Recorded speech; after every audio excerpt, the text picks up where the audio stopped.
بسم اللہ الرحمن الرحیم۔ السلام علیکم۔ آج سے سرکار حجت دوران اجل اللہ تعالیٰ فرج الشریف کی فوج کے بارے میں بات کریں گے۔ سرکار کے لشکر کے بارے میں بات کریں گے۔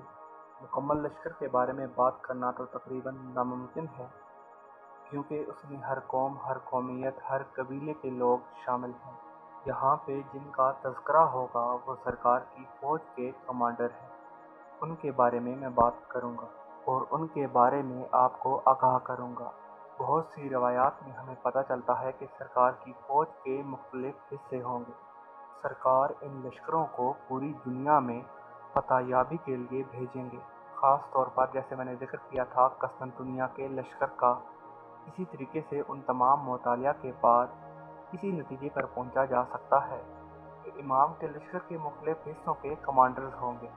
ان کے بارے میں مختلف معلومات میں بیان کرنے جا رہا ہوں۔ جناب امیر المومنین علیہ السلام اپنے ایک خطبے میں ارشاد فرماتے ہیں کہ حضرت قائم علی محمد جناب عیسیٰ علیہ السلام کو دجال کے خلاف حملے میں اپنا جانشین بنائیں گے۔ ایک مخصوص صورتحال ہے جس میں جناب امیر المومنین امام علی علیہ السلام اپنے خطبے میں ارشاد فرماتے ہیں، اور میں قربان جاؤں ایسی ہستی کے، ایسے امام کے، ایسی حجت کے کہ جن کا ذکر ان کے ظہور سے پہلے، جن کا ذکر ان کے زمین پر نازل ہونے سے پہلے ان کے اجداد کرتے ہیں، اور جب بھی ذکر کرتے ہیں تو پہلے فرماتے ہیں میرے ماں باپ قائم کے قربان۔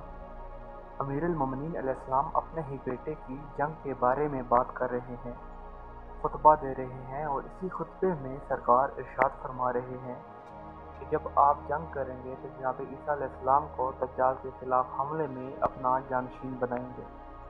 جناب عیسیٰ علیہ السلام دجال کو شکست دینے کے لیے جب روانہ ہوں گے، دجال وہ ہے جو پوری دنیا میں اپنی حکومت جما چکا ہوگا، کھیتوں اور انسانوں کو اپنی طرف جمع کر کے دعوت دے گا۔ جو قبول کر لے گا وہ اس کی عنایتوں کا مرکز ہوگا، اور جو انکار کرے گا اسے قتل کر دے گا۔ مکہ، مدینہ اور بیت المقدس کے علاوہ پوری کائنات کو دھرم بھرم کر دے گا۔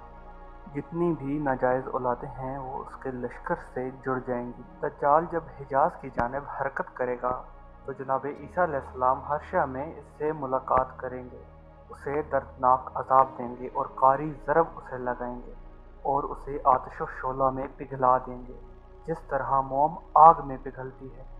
یہ زمانے کے جدید ترین اسلحے کے استعمال سے ہوگا۔ ممکن ہے کہ عیسیٰ علیہ السلام کے حجاز کو حقائق کرتا ہو یہ جملہ۔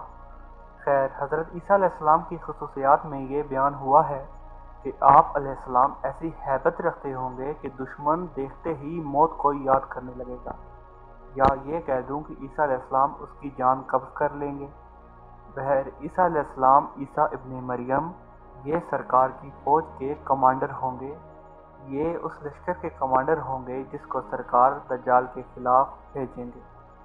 یہ میرے امام کی عظمت ہے کہ بنی اسرائیل کے اتنے فضیلت والے نبی میرے سرکار کے لشکر کے ایک کمانڈر ہوں گے۔ بس اس بات کو یاد رکھے گا کہ یہ ان کا ذکر ہے جن کی گنتی 313 میں آتی ہے، یہ ذہن میں رکھیے گا۔